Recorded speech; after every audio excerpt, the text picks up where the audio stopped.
Openness is one of the key design features of blockchain networks.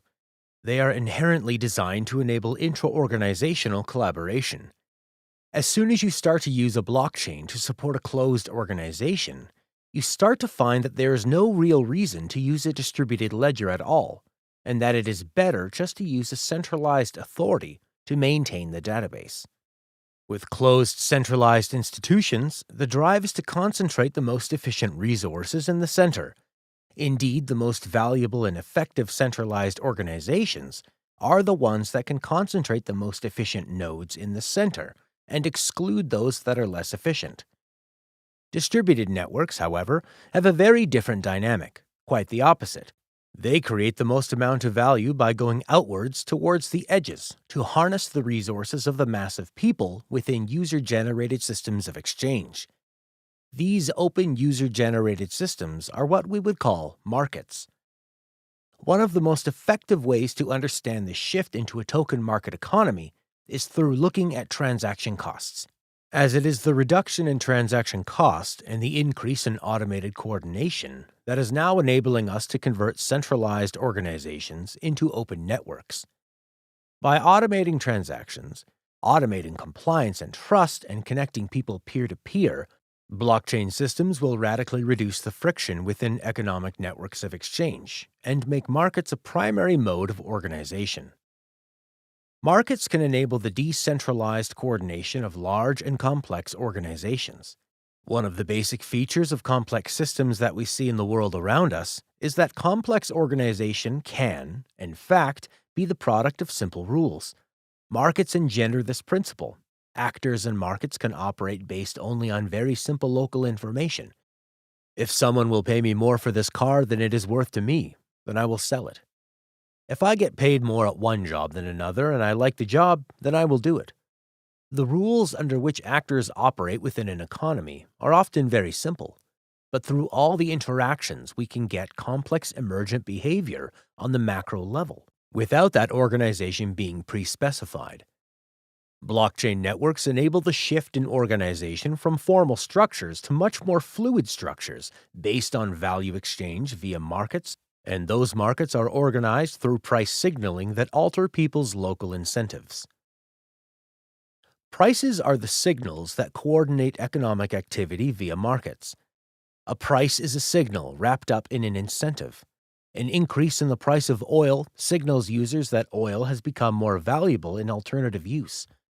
But we don't just want to signal to people, we also want them to move in the right direction, to take the signal seriously, to adjust in the right way. The higher price does exactly this. It gives users of oil an incentive to respond to the signal. They respond by using less, by substituting a lower-cost alternative. Suppliers are also incentivized by the signal to invest more in exploration, to look for alternative sources, to build more, etc. The price system economizes on information. It's able to allocate resources in a decentralized fashion, using all of the information available. But without collecting all of that information, without having to transmit all of the information, because it makes use of the information in a decentralized fashion. It uses the information which is in people's heads via the local choices they make in the market. Markets are linked. They are linked geographically across the world. They are linked across different goods. They are also linked through time. The market acts like a giant computer that arranges our limited resources over space, time, and across different goods so that we can allocate resources via a decentralized mechanism.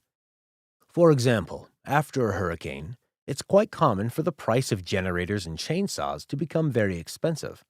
It's signaling that we need more of these resources.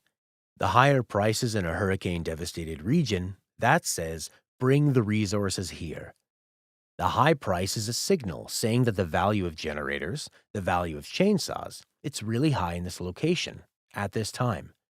And that higher price is acting as an incentive. It's telling entrepreneurs, you can profit by bringing resources from where they have low value to where they have high value. The price system is doing exactly its right job. It's signaling and incentivizing people to respond to these shortages. Jason Potts, an economist at RMIT University, describes well how tokens work similar to the pricing system. The purpose of the token system is to publicly coordinate private actions, and that's the interesting part of this. It's not a monetary system, it's not a price system per se, but it's still a system where you've got coordination going on where individuals are able to look at the tokens, what they're doing, the tokens are doing the coordinating, and adjust their behavior with respect to that. And what you get then is emergent order. That emergent order is an economy. The proper word for it is catalaxy, not an economy. But the tokens are doing the coordinating, and they're not doing it because of their exchange value, or their use value, or their store value. They're doing it because of their coordination value. Anything that can do that, use rules that can create private coordination using a public signal, is an economy. In this respect, the best way to understand money and currencies is as current sees. That is to say, tokens allow us to see currents within the network. Jason goes on to note that what tokens are about to open up is a whole new world of coordinating signals that didn't exist before. That's the big thing. That's the game changer that we've never seen before. We are going to get a much more refined pricing system with all these tokens and automated exchanges.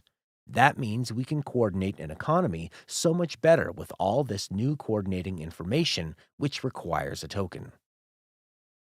This reduction in transaction costs that will be enabled by distributed blockchain networks will have a systemic nonlinear effect. It is not like simply altering one component or one section of the system. It will alter many exchanges within the economy. That kind of nonlinear systemic change can give exponential improvements. Transaction costs are fundamental to wealth creation and economic well-being. Interestingly, reducing transaction costs across an economy by just a small percentage can massively increase the wealth creation in that country. The result of that lowering of transaction cost means that it will be easier to access resources out on the edges of the network. What decentralization and the reduction in friction does is to enable access to resources out on the very edges of the network. By shifting from closed organizations to open decentralized markets, we have the opportunity to really build global networks that begin to include those right out on the edges. Today, about 2 billion worldwide remain unbanked. In Asia, 60% of the people are cut off from the world economy. They do not have bank accounts. They don't have access to the financial system. In South America, it is 65%, and in Africa, it's 80%. The majority of the world's population is cut off from the world economy. In most cases, they can only use cash, which means they can only deal with the people that they see face to face. It's a very small community of economic trade. The average sub-Saharan African makes about $550 a year. It is simply not financially feasible to expand a traditional banking system into remote countries that are sparsely populated with individuals that make only a little income. The marginal cost of adding an account at that level with a protocol and open source community is marginally close to zero. So if we are able to build this decentralized economic infrastructure, that is where the value will be, out on the edges of the network.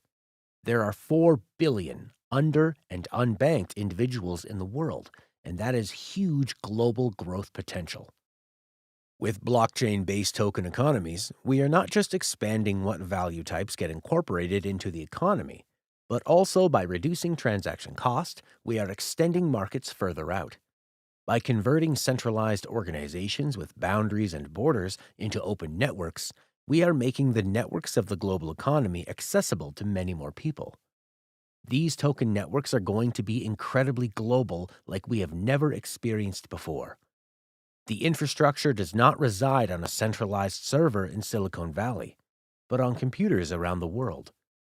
We can create protocols as peer networks that reside on a distributed computer network and simply provide the coordination mechanisms through which people interact without anyone necessarily owning or really controlling that system, thus reducing borders to entry and expanding markets to almost everywhere.